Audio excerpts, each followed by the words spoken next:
দেশের চলমান পরিস্থিতিতে নতুন করে সোচ্চার হচ্ছে ধর্মীয় সংগঠন হেফাজতে ইসলাম বাংলাদেশ।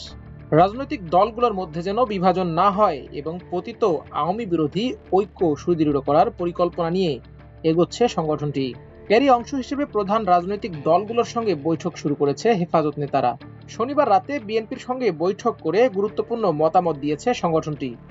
আগামী শনিবার 5টি ইসলামী দলের সঙ্গে হেফাজত নেতাদের বৈঠক হওয়ার কথা রয়েছে। পর্যায়ক্রমে জামায়াত সহ অন্যান্য দলগুলোর সঙ্গে বৈঠক হবে বলে সংশ্লিষ্টরা জানিয়েছেন। এদিকে আগামী 3 মে ঢাকায় মহাসমাবেশ করার ঘোষণা দিয়েছে হেফাজতে ইসলাম বাংলাদেশ। 2013 সালের শাপলা চত্বরে হেফাজতের জমায়েত ঘিরে দায়ের করা মামলা প্রত্যাহারের দাবিতে এ সমাবেশ হবে।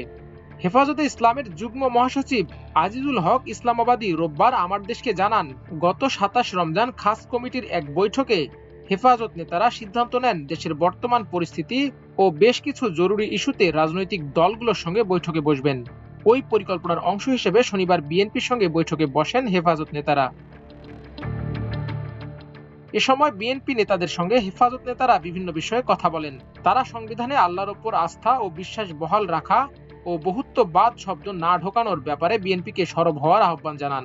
তারা বলেন, শাপলা চত্বর ও জুলাই আগস্টের গণহত্যার দায়ে আওয়ামী লীগের বিচার কাজ দ্রুত শুরু করতে হবে।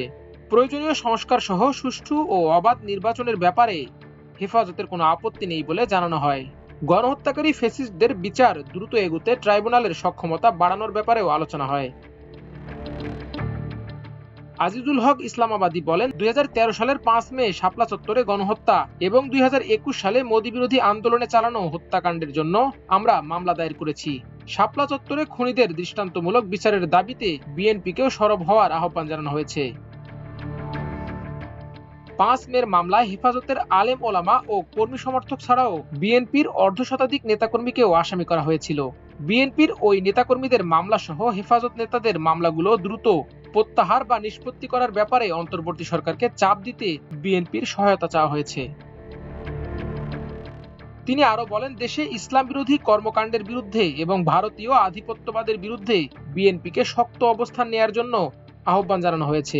তৌহিদি জনতা ও আলেম ওলামার বিরুদ্ধে যায় এমন কথাবার্তা থেকেও বিরত থাকতে বিএনপিকে অনুরোধ করা হয়। বিএনপির কিছু কর্মকাণ্ডে দেশের মানুষ ও ওলামা একরাম যে অসন্তুষ্ট তা দলটিকে জানানো হয়েছে। বরং জাতীয় ঐক্য গঠনে বিএনপি ইতিবাচক ভূমিকা রাখবে সে আশাও ব্যক্ত করা হয়েছে। গণহত্যার দায়ে ফ্যাসিস্ট দল আওয়ামী লীগকে নিষিদ্ধ করার ব্যাপারে রাজনৈতিক দলগুলোর সঙ্গে আলোচনায় বসতে বিএনপিকে আহ্বান জানানো হয়েছে। এদিকে বিএনপির সঙ্গে হেফাজতের বৈঠক নিয়ে কিছু মিডিয়ায় রিপোর্টে বিএনপির একতরফা বক্তব্য তুলে ধরায় জনমনে হেফাজতে ইসলাম সম্পর্কে বিভ্রান্তির সৃষ্টি হয়েছে, যা কাম্য নয় বলে মন্তব্য করেন আজিজুল হক ইসলামাবাদী। তিনি বলেন, হেফাজতে ইসলাম একটি সম্পূর্ণ অরাজনৈতিক ধর্মীয় সংগঠন।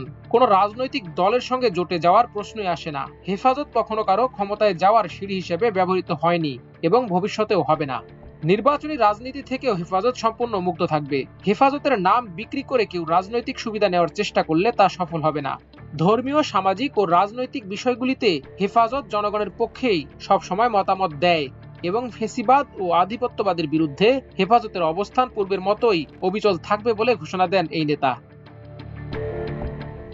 মাল্টিমিডিয়া ডেস্ক, আমার দেশ।